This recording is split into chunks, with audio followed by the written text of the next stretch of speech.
നമസ്കാരം ഗൈസ്, ഞാൻ നിങ്ങളെ സ്വന്തം എസ് ബി. അപ്പം ഇന്ന് നമുക്ക് കാലചക്രം പെയ്യുന്ന പുറകിലേക്ക് തിരിക്കാം. വർഷം 1972.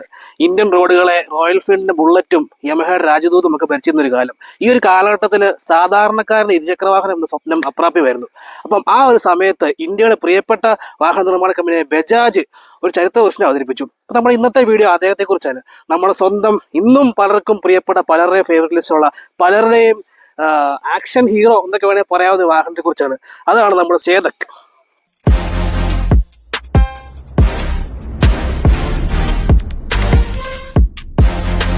ചേതക് എന്ന ഈ വാഹനം അവതരിപ്പിക്കപ്പെട്ട് ഉടനെ തന്നെ ഇന്ത്യയിലെ ജനങ്ങളുടെ പ്രിയപ്പെട്ട വാഹനമായി മാറുകയായിരുന്നു. അപ്പം ഈ വാഹനത്തിന്റെ ഒരു നിർമ്മാണ നിലവാരം കൊണ്ടും ഇതിന്റെ റൈഡബിലിറ്റി കൊണ്ടും ഇന്ത്യൻ റോഡുകൾക്ക് അതുവരെയുള്ള വാഹനങ്ങളിൽ ഏറ്റവും മികച്ച ഒന്നായി ചേതക് നിലകൊണ്ടു. അതുകൊണ്ട് തന്നെ ഇന്ത്യയിലെ നല്ലൊരു ഭൂരിഭാഗം ജനങ്ങളും യുവാക്കളും കുടുംബങ്ങളും ഉൾപ്പെടെ സാധാരണക്കാര് ഈ വാഹനം കണക്കില്ലാതെ തന്നെ വാങ്ങിച്ചു എന്ന് വേണം പറയാൻ. നമ്മളോടൊപ്പം ഉള്ള ഈ വാഹനം 98 മോഡലാണ്. 972 ബജാജ് ഈ വാഹനം അവതരിപ്പിക്കുമ്പോൾ ഒരു 2 സ്ട്രോക്ക് എഞ്ചിനായിരുന്നു. അന്ന് തൊട്ട് 2006 വരെ ചേതക്കിന്റെ പ്രൊഡക്ഷൻ തുടർന്നു.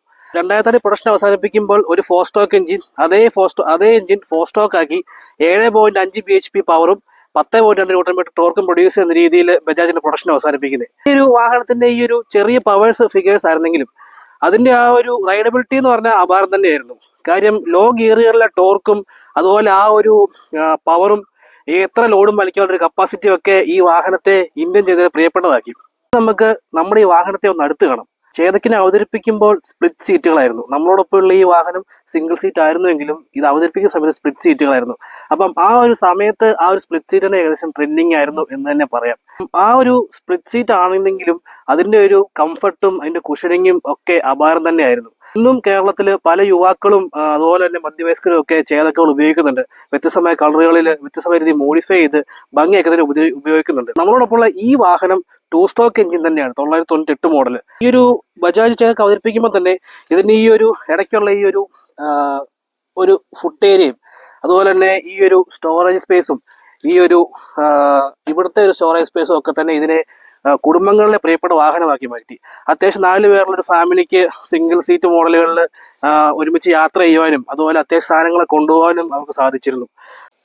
ഇന്ത്യൻ ഇരുചക്ര വാഹന വിപണിയിൽ ഇതുവരെ വന്ന വാഹനങ്ങളിൽ ഒരു 3 ചക്ര വാഹനം എന്ന് വിളിക്കാൻ കഴിയുന്ന വാഹനം ഈ ഒരു കാറ്റഗറിയിൽപ്പെട്ട സ്കൂട്ടറുകളാണ്. അപ്പൊ അതിന് കാരണം ഈ ബാക്കിയുള്ള ഈ സ്റ്റെപ്പിനി ടയറാണ്. ഈ ഒരു വാഹനം ലോഞ്ച് ചെയ്ത സമയത്ത് തന്നെ ഈ ഒരു സ്റ്റെപ്പിനി ടയർ ജനങ്ങൾ നോട്ട് ചെയ്തു. കാര്യം യൂട്ടിലിറ്റി പോയിന്റ് ഓഫ് വ്യൂ നോക്കുമ്പം ഒരു ബാക്കിലെ ആംറസ്റ്റ് ആയിട്ടും അതുപോലെ തന്നെ പിന്നിലെ പാസഞ്ചർ ബാക്ക് റെസ്റ്റ് ഒക്കെ ആയിട്ടും ഈ ഒരു സ്റ്റെപ്പിനി ടയർ ജനങ്ങൾക്ക് ഉപകാരം ചെയ്തു. മാത്രമല്ല ആ ഒരു ടൈമിൽ അത് ട്രെൻഡിങ് തന്നെ ആയിരുന്നു എന്ന് വേണമെങ്കിൽ പറയാം. അതുകൊണ്ടായിരിക്കാം ആ ഒരു സമയത്ത് യുവാക്കളും കുടുംബങ്ങളും ഒരുപോലെ ഈ വാഹനം വാങ്ങുന്നതിനോട്, ഐ മീൻ മിഡിൽ ക്ലാസ്സിലുള്ള യുവാക്കളും കുടുംബങ്ങളും ഈ ഒരു വാഹനം വാങ്ങുന്നതിനോട് താല്പര്യം കാണിച്ചിരുന്നത്. നമ്മൾ യൂട്ടിലിറ്റി പോയിന്റ് ഓഫ് വ്യൂവിൽ ഈ വാഹനത്തെ വീണ്ടും നോക്കുമ്പോൾ ഇന്നത്തെ മോഡേൺ വിപണിയിലും അപ്രാപ്യമായ ഒരു കാര്യം ഈ വാഹനത്തിന് അന്ന് തന്നെ സാധിച്ചിരുന്നു.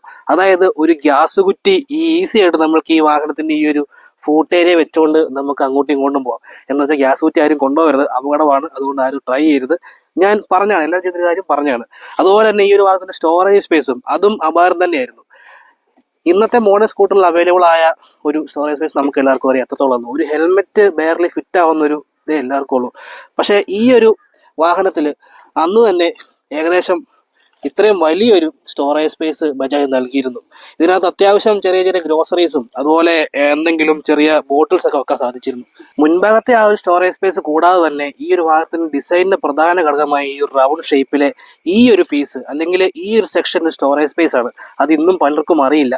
അപ്പം അത്യാവശ്യം വലിയ സ്റ്റോറേജ് സ്പേസ് ഇവിടെയും ബജാജ് നൽകിയിരുന്നു.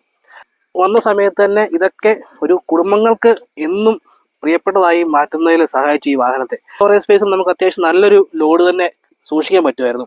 അത്യാവശ്യം നല്ല ബാഗുകളോ കുപ്പികളോ അങ്ങനെ അന്നത്തെ സമയത്ത് നമുക്ക് എന്ത് കൊണ്ടുപോകാൻ പറ്റുമോ അത് മൊത്തം കൊണ്ടുപോകാൻ സാധിക്കുമായിരുന്നു ഈ ഒരു വാഹനത്തിൽ. സ്റ്റോറേജ് സ്പേസിന് പുറമെ ആ ഒരു സെക്ഷന്റെ പുറത്തായിട്ട് ഒരു ഫുഡ് റെസ്റ്റും ഈ വാഹനത്തിന് നൽകിയിരുന്നു. അപ്പൊ അമ്മമാരിക്കുന്ന സമയത്തില്ലേ ഭാര്യമാരൊക്കെ സഹായം എടുത്തിരിക്കുന്ന സമയത്ത് അവർക്ക് ചവിട്ടിയിരിക്കാൻ വേണ്ടി ഫുഡ് റെസ്റ്റും ബജാജ് പ്രൊവൈഡ് ചെയ്തിരുന്നു അതിന്റെ സൈഡിലായിട്ട്. പ്രശ്നം വളരെ സിമ്പിളാണ്. നമുക്കിത് ഇതുപോലെ ചുമ്മാ താത്തി വെക്കാനും കാലുകൊണ്ട് താത്തി വെക്കാനും പയ്യെ ഒന്ന് പുറകെ തട്ടിക്കഴിഞ്ഞാലും സ്വയം മടങ്ങി പോകുന്നതും ഒരു സിമ്പിൾ ഓപ്പറേഷനൊക്കെ ആയിരുന്നു അന്നത്തെ കാലം നൽകിയിരുന്നത്. നമുക്ക് ഈ വാഹനത്തിന്റെ ഡിസൈൻ ഒക്കെ ഒന്ന് അടുത്ത് കാണാം. അപ്പം ഞാൻ പേഴ്സണലി ഇതിനെ വിളിക്കുന്നത് ചിരിക്കുന്ന മീശക്കാരൻ എന്നാണ്. അപ്പം ഈ വാഹനത്തിന് എടുത്തു പറയാനുള്ള കാര്യം അല്ലെങ്കിൽ എടുത്തു നിൽക്കുന്നത് തന്നെ ഈ ഒരു ഫ്രണ്ടിലേക്ക് തള്ളി നിൽക്കുന്ന ഈ ഒരു ഇൻഡിക്കേറ്ററൊക്കെ ഇന്റഗ്രേറ്റ് ചെയ്ത ഒരു പോർഷനാണ്. ഏറ്റവും മുമ്പിലായി തന്നെ മൾഗാർഡിന് മുകളിലായി ചേതക് എന്നൊരു ബാഡ്ജിങ് നൽകിയിരുന്നു. അപ്പൊ ഈ ഒരു എയർ ഇന്ത്യക്ക് പോലെ ഡിസൈനിനെ ഉള്ളിലായിട്ടാണ് ഈ ഒരു ബാഡ്ജിങ് ബജാജ് നൽകിയിരുന്നത് ആ ഒരു കാലത്ത് തന്നെ. അതോടൊപ്പം തന്നെ ഈ ഹാൻഡിലിനെയൊക്കെ ഈ ഒരു അസംബ്ലി വരുന്ന ഈ ഒരു ഹാൻഡിൽ ടണൽ ഭാഗവും അതിൽ ഈ ഒരു ബജാജിന്റെ ലോഗോയും ആ ഒരു റൈറ്റിങ്ങും ഒക്കെ ഈ വാഹനത്തെ അന്ന് തന്നെ പോപ്പുലർ ആക്കി മാറ്റി. എന്നാലും ഇപ്പോഴും ഏറ്റവും ഐക്കോണിക് ആയിട്ട് ഈ വാഹനത്തെ സമൂഹത്തിൽ എടുത്തു നിർത്തുന്ന ഈ ഒരു ഹെഡ്ലൈറ്റ് ഡിസൈനാണ്. വട്ടമുഖമുള്ള ഒരു ഹെഡ്ലൈറ്റും അതുപോലെ തന്നെ അത് ഈ ഹാൻഡിൽ പാളിൽ ഇന്റഗ്രേറ്റ് ചെയ്യുന്ന രീതിയും ഇങ്ങനെ തിരിയുമ്പോൾ വരുന്ന ഒരു ഇതും എല്ലാം അന്നേ തന്നെ ഈ വാഹനത്തെ പ്രിയപ്പെട്ടതാക്കി മാറ്റി. വശക്കാഴ്ചയിൽ ഈ വാഹനത്തെ പ്രത്യേകമാക്കുന്നത് ഇതിന്റെ ഈ ഒരു സ്റ്റെപ്പിന് ടയർ തന്നെയാണ് ആദ്യമായിട്ട്.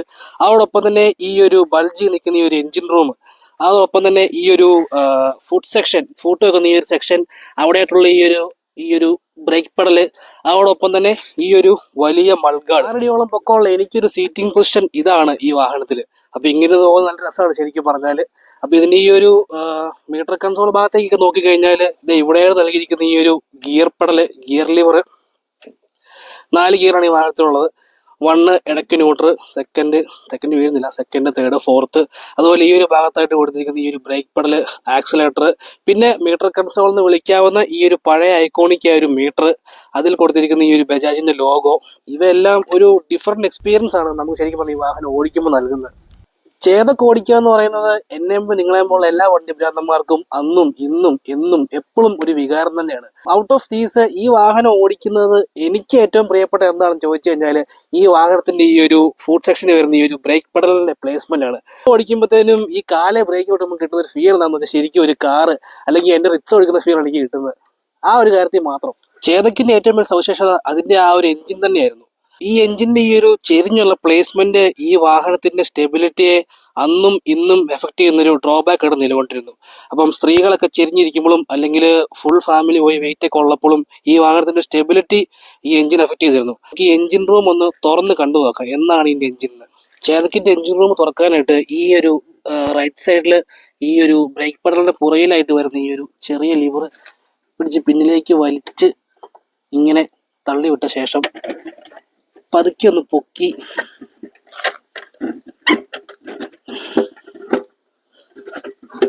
ചെരിച്ച് സൂക്ഷിച്ചിറക്കണം.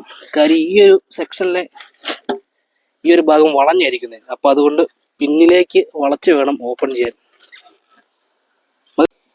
ഇതാണ് ചേതക്കിന്റെ വിഖ്യാതമായ 145cc 2 സ്റ്റോക്ക് എഞ്ചിൻ. ഈ എഞ്ചിൻ പ്രൊഡ്യൂസ് ചെയ്യുന്ന പവർ 7.1 bhpയും ടോർക്ക് 10.2 ന്യൂട്ടൺ മീറ്ററുമാണ്. ഈ ഒരു പവർ ഫിഗേഴ്സ് ഈ എഞ്ചിനെ സിറ്റിയിലും അതുപോലെ ഹൈവേയിലും ഒരുപോലെ യൂസ് ചെയ്യാൻ ആപ്റ്റാക്കുകയും അതുപോലെ തന്നെ അതോടൊപ്പം ഈ എഞ്ചിൻ ജനങ്ങളുടെ പ്രിയപ്പെട്ടതായി മാറുകയും ചെയ്തു. ഇനി നമ്മൾ കാത്തിരിക്കുന്ന ആ അവസാന ഭാഗം എത്തി. അപ്പോൾ നമുക്ക് നമ്മുടെ ചേതക്കിനെ ഒന്ന് സ്റ്റാർട്ടാക്കിയിട്ട് ഇതിന്റെ ഐക്കോണിക് ആയ ശബ്ദം ഒന്ന് കേട്ടു നോക്കാം.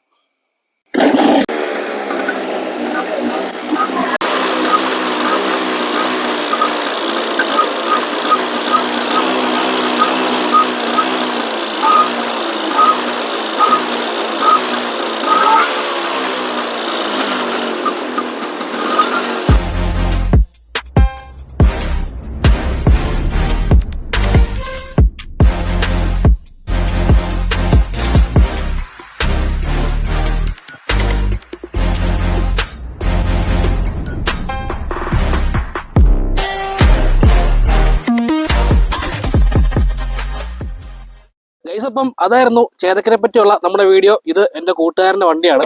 നിങ്ങൾക്ക് ഇഷ്ടപ്പെട്ടെങ്കിൽ ഈ വീഡിയോ നിങ്ങൾ ലൈക്ക് ചെയ്യുക, ഷെയർ ചെയ്യുക, ചാനൽ സബ്സ്ക്രൈബ് ചെയ്യുക, ബെൽ ബട്ടൺ അമർത്തുക. അപ്പം ഇനിയും കൂടുതൽ വാഹന വിശേഷങ്ങളും സിനിമാ വിശേഷങ്ങളും ഒക്കെ ആയി വീണ്ടും കാണാം. ഞാൻ നിങ്ങളുടെ സ്വന്തം SB സൈനിങ് ഓഫ്.